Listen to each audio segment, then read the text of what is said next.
করে বলছিলেন। কি করে বলছে? কসম করেছেন। আল্লাহ বলেন ওয়াল আস, কালের কসম, সময়ের কসম, সময়ের কসম। আমার আল্লাহ দামি দামি জিনিসের কসম খেয়েছেন। কালামুল্লাহ শরীফের মধ্যে আল্লাহ তাআলা বারবার কেন কসম খেয়েছেন? আপনারা বুঝে থাকলে বলেন, আমার আল্লাহ তাআলার কালাম কোরআন শরীফ সত্য না মিথ্যা? আরো জোরে বলেন, আল্লাহর কথা সত্য না মিথ্যা? বলে আল্লাহর কথা যদি দুনিয়ার সব মানুষ আল্লাহর কথা মানে তাও সত্য, দুনিয়ার মানুষ যদি আল্লাহর কথা না মানে তাও সত্য, ঠিক না? মানলেও সত্য, না মানলেও। তাহলে আল্লাহ কেন আবার কসম খেয়েছেন? আল্লাহ তাআলা এই সূরার শুরুতে কসম কেন খাইলেন? আল্লাহর কথা, আল্লাহর কথার মধ্যে কোনো ভুল নাই, কোনো কি নাই, সন্দেহ নাই। ভুল সন্দেহ কিছু না থাকার পরেও আমার আল্লাহ কেন কসম করেন? আল্লাহ তাআলা কালামুল্লাহ শরীফের মধ্যে বলেন আলিফ লাম মিম যালিকাল কিতাবু লা রাইবা ফীহি হুদাল লিল মুত্তাকিন। আল্লাহ জানে দেয়, আমি আল্লাহ যে কালাম দিয়েছি, কোরআন দিয়েছি, এই কোরআনের মধ্যে কোনো ভুল তো নাই, ভুলের সন্দেহ নেই। তাহলে যেই কোরআন আল্লাহ দিয়েছেন, কোরআনের মধ্যে ভুল তো নাই, সন্দেহ নাই, তারপরেও আল্লাহ কেন কসম করে বললেন? দুনিয়ার মানুষ আমরা একজনে আরেকজনের সাথে যখন কথা বলি, কথা বলার সময় কি বলি? লোকটা যখন বিশ্বাস না করে কি বলি? বলে আল্লাহর কসম কথাটা এরকম, বলে এবার আমার বিশ্বাস হয়েছে। কি বলে? দুনিয়ার মানুষ কথা বলার সময় মানুষ যখন বিশ্বাস না করে তখন কসম করে হয় যে কসম, আল্লাহর কসম কথাটা এরকম, মানে হ্যাঁ এবার বিশ্বাস করা গেল। তো আল্লাহর কথার মধ্যে কি কোনো ভুল আছে? আল্লাহ কেন কসম করলেন?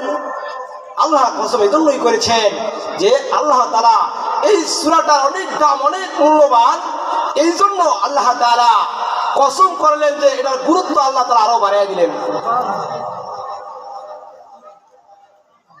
আল্লাহ তাআলা অনেক সূরা আছে যে সূরার শুরুতে আল্লাহ তাআলা কি দিলেন? কসম খেয়েছিলেন। আল্লাহ বলেন ওয়াল আস, সময়ের কসম। আল্লাহ তাআলা আরো জানিয়ে দেয় ওয়াস সামাই যাতিল বুরুজ ওয়াল ইয়াউমিল মাউদ ওয়া শাহিদিন ওয়া মাশহুদ আশ-শামসি ওয়া দুহাহা ওয়াল কমারি ইযা তালাহা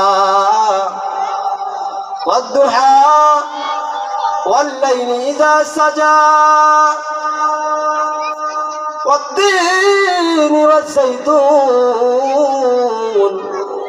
وطور سينين وهذا البلد العميد। আল্লাহ তাআলার কালাম সত্য হওয়ার পরেও কেন আল্লাহ তাআলা বারবার কসম খেয়েছিলেন? মানুষদেরকে গুরুত্ব সহকারে বোঝাবার জন্য, আল্লাহ মানুষকে ভালোবাসেন বিধায় আল্লাহ তাআলা বারবার কসম খেয়ে গুরুত্ব সহকারে বুঝাইতেছেন। আল্লাহ তাআলা বলেন সময়ের কসম খাইলেন। কিসের কসম? জোরে আওয়াজ করে বলেন, কিসের কসম খেলেন? সময়ের কসম খেলেন। কারণ সময় অনেক বড় মূল্যবান একটা জিনিস, এই কারণে আল্লাহ তাআলা সময়ের কসম করে বলেন। আল্লাহ সূরা নাযিল করেছেন, কিন্তু তার আগে আল্লাহ তাআলা জানিয়ে দেয় ওয়াল আস, সময়ের কসম। সময়ের কসম কেন বললেন? যে একটা মিনিটের কতটুকু দাম, এক সেকেন্ডের কতটুকু দাম, এই সময়ের দাম বুঝাবার জন্য আল্লাহ তাআলা সময়ের কসম করে বলেন। আমার আপনার যখন অসুস্থ হয়ে যাবে, আপনি অসুখ হয়ে গেলে যখন দেখা যায় আইসিইউর ভিতরে একজন মানুষকে রাখা হয়, তখন তার কাছে যা জিজ্ঞাসা করবেন সময়ের কত দাম, এক সেকেন্ডের কত দাম, তখন বুঝে আসে। এই এক সেকেন্ডের কত দাম, এইটা বুঝাতে গেলে দেখেন, আমাদের মুসলমান ধর্মে যদি কোনো বাচ্চা জন্মগ্রহণ করে, ওই বাচ্চা জন্মগ্রহণ করার পরে দুনিয়ার জমিনে আসলো, আসার পরে ওই বাচ্চা যখন চিৎকার করে, কান্না করে, কান্না করার পর যদি বাচ্চা মারা যায়, ওই বাচ্চাকে ইসলামী শরীয়ত অনুযায়ী ওই বাচ্চার নাম রাখা হয়, জানাজা পড়ানো হয়, তারপরে তাকে দাফন করে কবর দেওয়া হয়, তাই তো? কারণ কি?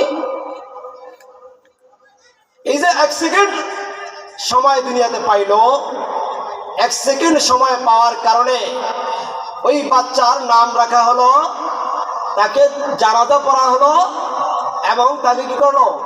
কবর দেওয়া হলো। কিন্তু যেই বাচ্চা দুনিয়াতে আসলেই মরা, তার নাম রাখবে কেউ?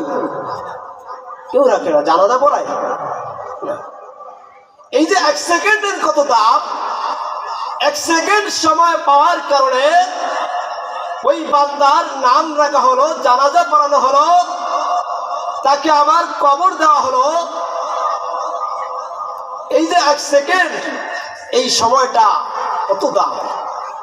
আজকাল দেখা গেল মসজিদের মধ্যে যখন নামাজের জন্য যাওয়া হয়, ওই সময় দেখা যায় 10 মিনিট সময়, আমার মনে হইতেছে 10 ঘন্টার সময়। আর বাইরে আমি যে ঘন্টায় ঘন্টায় সময় কাটাইতেছি, ওই সময়টা আমার কিছুই মনে হয় না। মসজিদে ঢুকলে তখন সময়ের মূল্য বেড়ে যায়। হে মুসলমান, এজন্য আমার আল্লাহ সময়ের কসম করে বলেন ওয়াল আস ইন্নাল ইনসানা লাফি খুসর। আল্লাহ জানে দেয় সময়ের কসম, দুনিয়ার সব মানুষ ক্ষতিগ্রস্ত। কি বললো? আল্লাহ কসম খায়া তারপরে বলেন দুনিয়ার সমস্ত মানুষ ক্ষতির মধ্যে আছে।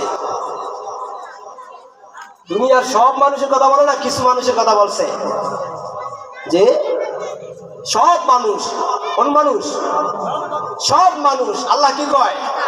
ইন্নাল ইনসান। আল্লাহ তাআলা তাকিদ দিয়ে বলতেছেন নিশ্চয়, নিশ্চয় দুনিয়ার সমস্ত মানুষ। আলিফ লাম ইস্তিকরা কি দিয়ে বলেন? সমস্ত মানুষ ক্ষতির মধ্যে। সমস্ত মানুষ কিসের মধ্যে? এই কথাটা আল্লাহ তাআলা এমনি এমনি বললে হইতো, কারণ আল্লাহর কথা মিথ্যা না, সত্য। কিন্তু আল্লাহ কসম খেয়ে বলেন সব মানুষগুলো কিসের মধ্যে আছে? ক্ষতির মধ্যে আছে। এখন বলবেন সবাই যদি ক্ষতির মধ্যেই থাকে, তাহলে নামাজ রোজা করে আর কি লাভ হবে? হ্যাঁ, আল্লাহর কথা সত্য না মিথ্যা?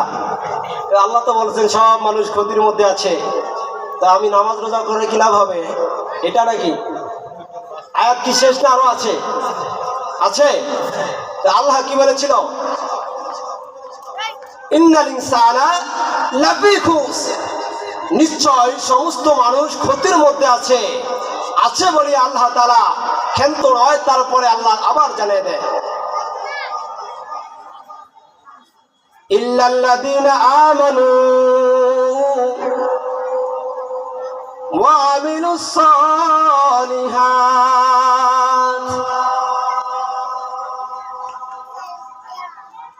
وتواصوا بالحق وتواصوا بالصبر